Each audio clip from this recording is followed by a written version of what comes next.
Hey, it's Juck.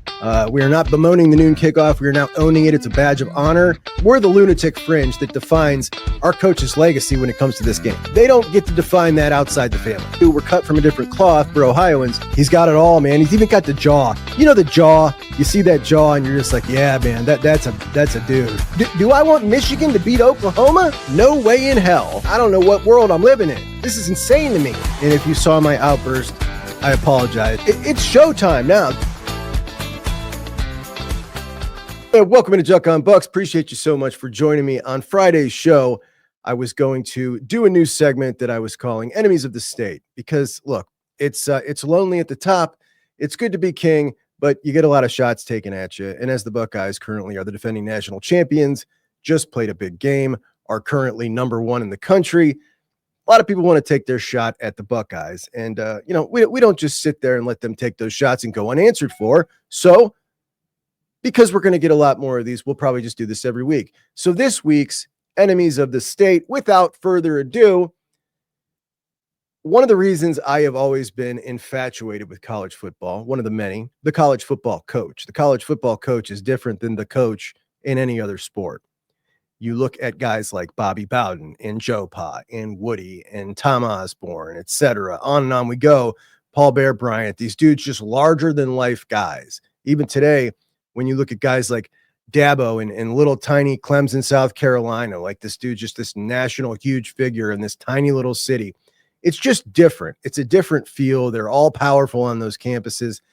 And one of the guys I grew up admiring was Lou Holtz. Lou Holtz, obviously the head coach at Notre Dame, but a guy who started his career at Ohio State, a guy who grew up in Ohio, and a guy who, after his career at Notre Dame, South Carolina, beat Ohio State twice. He's a really good coach, but more than that, an interesting guy. And of course, he was on ESPN for years with the guy that we all hated, Mark May, and just an interesting personality. He had magic tricks and jokes and just a fun guy. And I honestly think that had Lou Holtz passed away 10 years ago, it would have been celebrated like we saw the Lee Corso celebrations all this last week. Like it would have just been massive. And it's not going to be now because, as they say, you live long enough to be a hero or you die a villain. And Lou Holtz has decided to try to keep himself relevant in the media. And it's just been weird. It's just been really weird. He tried to do it with Ryan Day in 2023. Ryan Day took the bait, and that started what I consider to be the strangest college football beef we've ever seen in college football history, when he called the team soft and Ryan Day beat Notre Dame at Notre Dame and called him out on the field afterwards, which he was just, roasted for, still is to this day.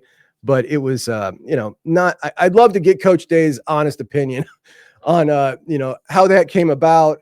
And if it was just spur of the moment and if he immediately regretted it, I don't know, but I'd love to hear what he has to say about that.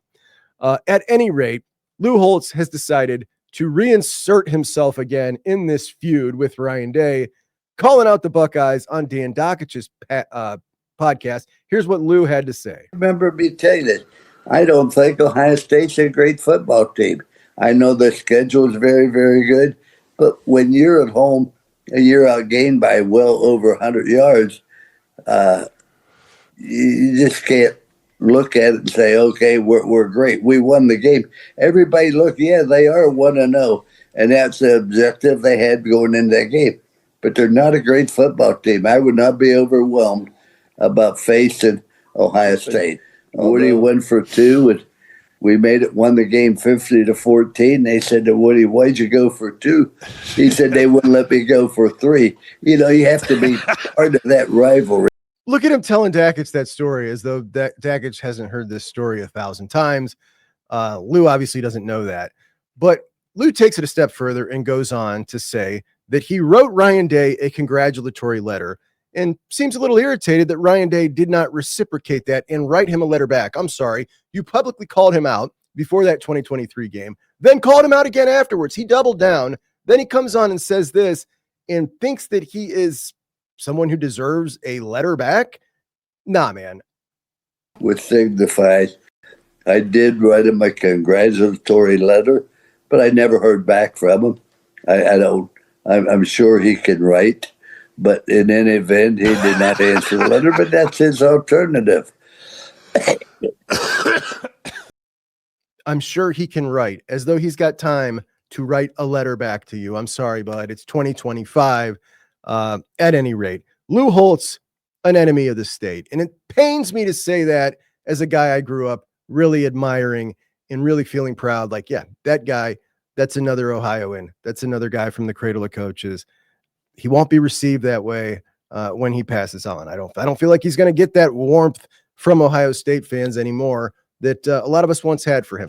Now, let's move on. Kenyon Barner, former running back from Oregon, was on a podcast with Jonathan Stewart, also a former Oregon running back.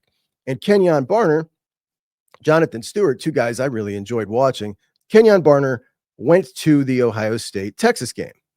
Now, when you are someone who is accustomed to games at Oregon, a stadium that is acoustically perfectly designed with a raucous crowd and a raucous environment that has widely been regarded for the last 25 years as one of the most chaotic environments and best home environments to come into, it's understandable that not many places are going to add up to that experience for you.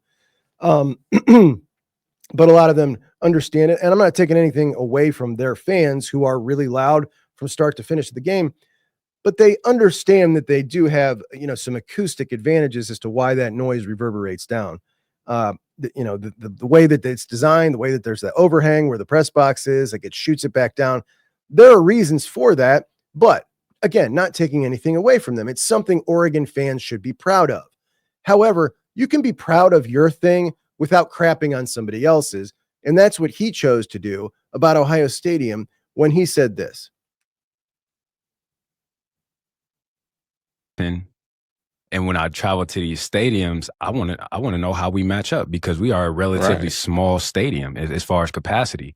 So going into Ohio State, I'm expecting to have to put earplugs in. Listen, let me tell you, I was having fun. I didn't need nothing. Listen, you could have had a newborn baby out there and their ears would have been fine. I could have called you and heard you.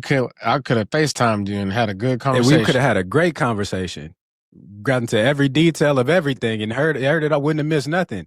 So it was not loud. And so when we talk to Big Ten fans and some of those who have came and played at Alton last season, there's a reason why they recognize Alton as being the loudest stadium in the conference. Now, I will say this, I'll get to experience Penn State at the end of the month. And so Now, Kenyon is full of shit.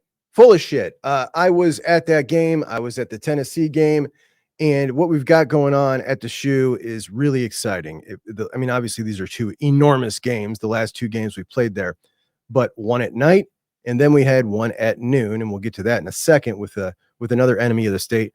But the game was everybody, standing the entire game. Nobody sat at all. And the noise was loud from start to finish. And there were certain periods where it was the loudest I'd ever heard the Shoe. And I've been to a lot of games. I missed, obviously, Michigan in 06, which everyone says they think is the loudest that it's ever been for one, particular moment, the Curtis Samuel touchdown. And I'll concede that. But, man, I'm telling you what, that fourth down stand, the last possession for Texas, like it was – my wife said, and she's so cute, she was telling my kids the story. She's like, I knew I was yelling, but I couldn't hear it coming out of my mouth. It was adorable. My point is, that's just disingenuous bullshit. And a bunch of Texas fans have come out and said, well, matter of fact, a Texas podcaster who their outfit has been traveling since Texas has been in the SEC, went to Alabama, went to Michigan, went to Ohio State, said it wasn't even close. Ohio State by far the loudest. And again, Ohio State, and I'll give Michigan a concession here. Michigan has the worst design to hold noise in, right? The absolute worst. It goes straight up, just like the Rose Bowl. Ohio Stadium, it's not an ideal design architecturally to hold noise in. And the stands are a little bit further away from the field because where the track was, and you brought in a little bit, but you added more stands, more stuff down low. That doesn't really affect it a ton when it means noise hitting the field. But in the stands, it was loud as hell. And because of that, Kenyon Barner, full of crap. By the way, he pretty much tipped his hand when he talked about the game as well, totally crapping on Ohio State the entire time. passive aggressively. And by the way, again, additionally, Jonathan Stewart, who he's talking to, this is their little thing now, man. They got this inferiority complex with Ohio State, and I guess I can understand it. But Jonathan Stewart cried for months after the Rose Bowl about the layoff that they had. You know, the same layoff, 23 days. Ohio State had 21 between Michigan and Tennessee and was able to come out and play their best game of football. Oregon having that 23-day layoff before the Rose Bowl was somehow just way too much. And he talked about it like it's some new thing to college football. 51 days is what Ohio State had between the game and the national championship against Florida. 51 flipping days. This is nothing new to college football. You'd have thought he just started paying attention to the sport. So Kenyon Barner, Jonathan Stewart, this week's enemies of the state. Let's move on to Steve Wiltfong, formerly of 247, recruiting guy, very well respected, the most tuned in dude in the industry. Been at On3 a couple of years as their director of recruiting, and On3 has made, obviously huge strides in a huge financial play to become the number one in recruiting. They now acquired Rivals, merged with Rivals, and they've hired every free agent personality in the business that we've seen. They've gone and hired them. They hired Josh Paidaway recently. They just gone and spent a bunch of money on talent. And that's cool. You're building a good thing. But they do have an air, a whiff of sensationalism to everything they do. There's no doubt about that. Not every one of those personalities, but just as a company, there is an air of sensationalism to a lot of the stuff they do, and a lot of people cannot stand that. Well, Steve, a guy from Indiana, he's always seemed like a really nice guy to me.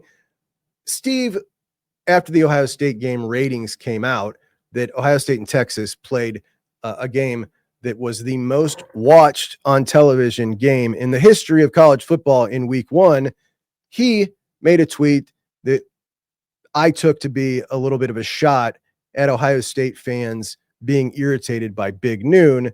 And he said this: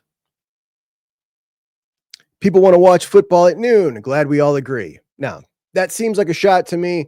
It definitively is a shot when an Ohio State fan said to him, that's because it's Ohio State, not because it's at Big Noon. However, the guy used a little bit of vulgarity in there. And if you use vulgarity to someone on Twitter or social media of any kind, like, all bets are off. You get what you got coming to you. But Wiltfong then responded, basically admitting that it was, directed at Ohio State. You were the easiest of the bunch to troll and obviously are a fanboy to the 100th degree. Do you have Buckeye seat covers in your car? Is Jeremiah Smith your wallpaper? I got to tell you, the people around college football who say things like Ohio State fans are whining or making a big deal where there's not a big deal here, I find to be either totally disingenuous or just unable to put yourself in someone else's shoes. To say that one program and one program only is being saddled with this, right? Every big game you play at home is going to be at noon, that one program has to deal with that, and their fans are somehow out of line or don't have a legitimate gripe that they are being singled out in this way, is just disingenuous or idiotic, or you just, don't have the ability to put yourself in someone's shoes. That is 100% a valid gripe. 100%. And to the people who say Ohio State fans just need to shut up and quit whining about it, as they call it, what Ohio State fans have done have successfully gotten their athletic director putting the wheels in motion. They actively tried to get the Texas game moved. That's because of public pressure. If you think that we don't have power, we do. Public pressure got him moving that in motion, in large part. There's some other reasons as well.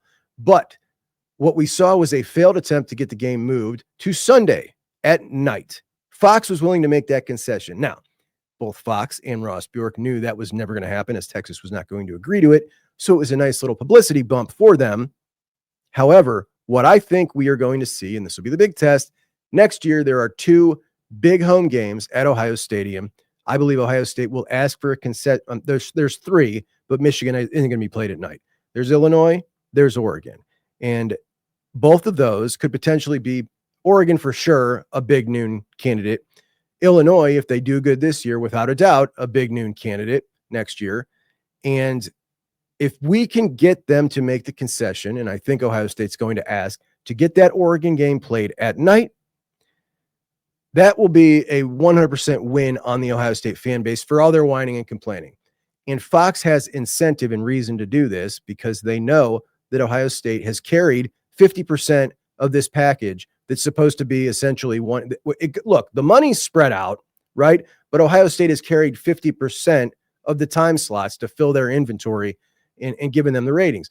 When they go back to the drawing board, they don't want Ohio State being sour with them, and they don't want a rule put in there that all the Big Ten schools agree to that Ohio State can basically put its foot down and get. By the way, Michigan in the same boat here, in the same boat. If Michigan gets better and Ohio State falls back a little bit, they will be in the exact same boat. But Michigan and Ohio State coming to that table together and saying, listen, there is going to be a three times per season is going to be the max that you can put one of our teams on here. How am I getting so far away from Wiltfong? My point is, this guy and everybody like him who says Ohio State fans are crying and whining, enemies of the state. Wiltfong, enemy of the state this week. All right, let's get to this guy. I think his name's Jack. I know the company he's with is called Snapback Sports. I think it's him and his brother and some other dude. Now, last year I saw them at the Cotton Bowl or do their Cotton Bowl stuff because one of them is a Texas fan, one of them an Ohio State fan. So you got these two brothers, right? They do, social media stuff, and two brothers, one a Buckeye fan, one a Longhorns fan. And I think that this Longhorn fan actually had a video of him like live reaction to that loss, right? So he's 0-1. He decides to come up to watch the game at Ohio State this year.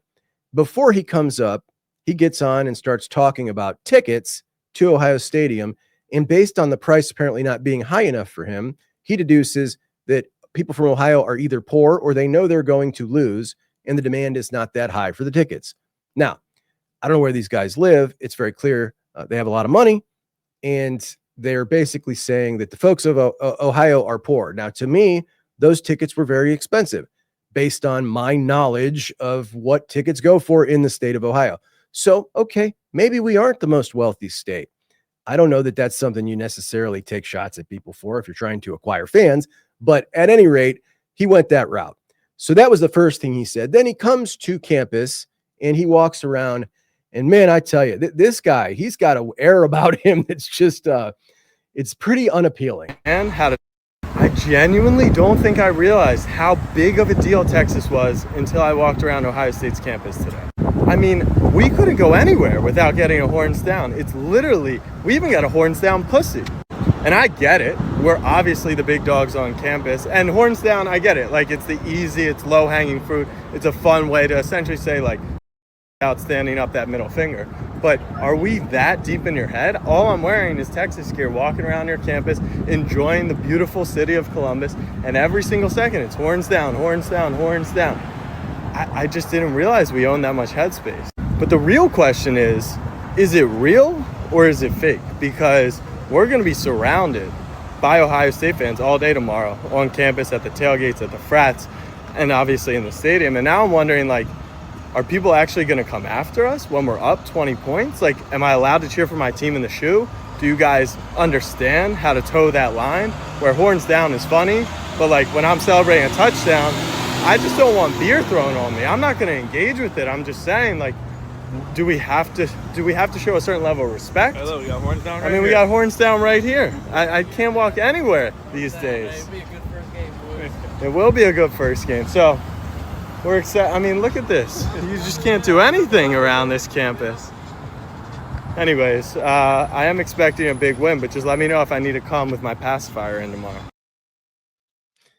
I don't know how you watch last year's game, come into this year's game and have no fear, man, to run your mouth like that and then leave embarrassed again.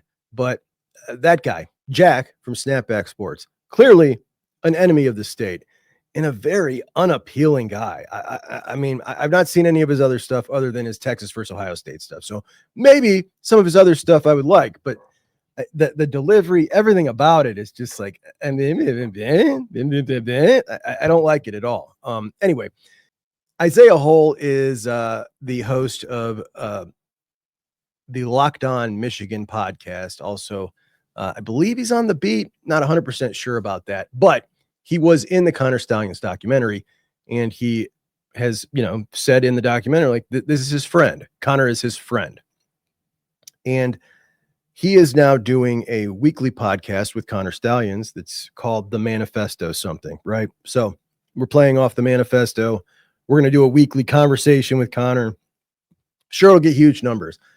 Normalizing this guy as if he's just some normal dude, the guy that's walking around with an 8-year show cause, can't be in college football at all, is, I don't know, man. I think it's pretty weak. It's embarrassing. If I was a Michigan fan, I wouldn't want him anywhere around the program. And again, I roasted JD Pickle for platforming him like he was just some normal dude talking football. This dude's a psychopath. And now apparently Isaiah Hole going to have this weekly thing with him. But what's even more irritating is a lot of people think, and I'm not so sure about it, but he has been pushing it. What's going on with Joey Velasquez this week? I haven't even hit on, because honestly, I don't want to breathe any more life into it. Joey Velasquez, from Columbus to Sales, went to Michigan to play football and baseball, wins a national championship with Michigan in 2023, transfers to Ohio State. And this week, apparently early in the week, there was a report that was leaked to Fox in Detroit. And the report essentially said that the same student, athlete, football player, someone in the program who told the NCAA that former linebackers coach Chris Partridge had told them to not cooperate with the NCAA, which Partridge got fired for, the same kid that did that was also the one that illegally recorded a phone call conversation with Connor Stallions and illegally recorded off his computer. Now, I'm not quite sure how, but this somehow got tied to, it must be Joey Velasquez because he transferred then shortly after to Ohio State. And then it anonymously, this info got to the NCAA. So it only makes sense, right? That the kid was a student at Michigan and this information came from Ohio State. You get this, there's no evidence of any of this, right? None at all, but they really would love to find out. And the line goes, if it was Joey Velasquez and he lied to the NCAA, then he would be ineligible. Then, since he was on Ohio State's team as an ineligible player, it would actually be Ohio State who would have to forfeit their 2024 national championship. They live in a fairy tale world. It's just total fairy tale. And I don't understand from the get. It's just been so weird to me that this entire thing, they've tried to turn around and point their finger at Ohio State as though it was Ohio State who did something wrong. Whether they dropped a dime on them or not, I don't care. I wouldn't care at all. I wouldn't care if it was Michigan State. I don't care who it is. If you are cheating and you get caught, you don't get to look at the cheater and say, well, that guy's the bad one. Anyway, they've done it the whole time. And Joey Velasquez, just the most recent example. But what makes it reprehensible is they understand what they're doing. They're sicking a bunch of idiots onto this kid. And I personally saw at least one message that, if you wanted to, you could take as very threatening, or you could say, oh, it's kind of innocuous. The thing is, that isn't a Michigan fan who made that threatening reference. I refuse to acknowledge people who do that kind of stuff as fans. And I felt the same way when people were saying Ohio State fans were threatening Ryan Day and his family. No, psychopaths were threatening Ryan Day and his family. Let's get it straight here. Psychopaths are not Michigan fans. Psychopaths are threatening Joey Velasquez. But according to attorney Tom Mars, who represented Chris Partridge, he has received Velasquez over 5,000 unwanted, unsolicited messages and, quote, countless death threats. Now, I don't know why we can count the number that 5,000 came in, but we can't count the death threats. They're the way that thing gets played up. I mean, it used to mean so much more than it does now because everybody throws that around. But saw with my own two eyes, a gun, a guy sitting in a car, that qualifies. That is to me. So I don't know how many there are, but I know he's gotten some, and he's gotten them because of this speculation about him. And if you speculate like that, it's irresponsible as hell. It's irresponsible as hell. And it is up to the Michigan folk to police their own here, right? You need to police the psychopaths, Just like Ohio State fans, the guy who put on Twitter last year, Ryan Day needs to do what his dad did, was absolutely pariahed, right? Like, it is on us, to the people that are hanging on to the program, that are trying to affiliate with our program, their insanity. It's on us to get them out, not to secretly like use it as a power or use it as to weaponize it, which is sometimes the way it feels. It's done by some people. Not accusing anybody of doing that in this situation, but it's clear Joey Velasquez doesn't deserve any of this, whether or not he did do what they say he did or not, right? You don't deserve that. So I would like to see them come out and talk about this, and unfortunately we're not, and that's a shame. So all of them enemies of the state this week. Now, any other enemies? I don't know. If you find some, let me know. They'll be in next week's episode of Enemies of the State. Talk to you soon. Juck 'em Bucks out.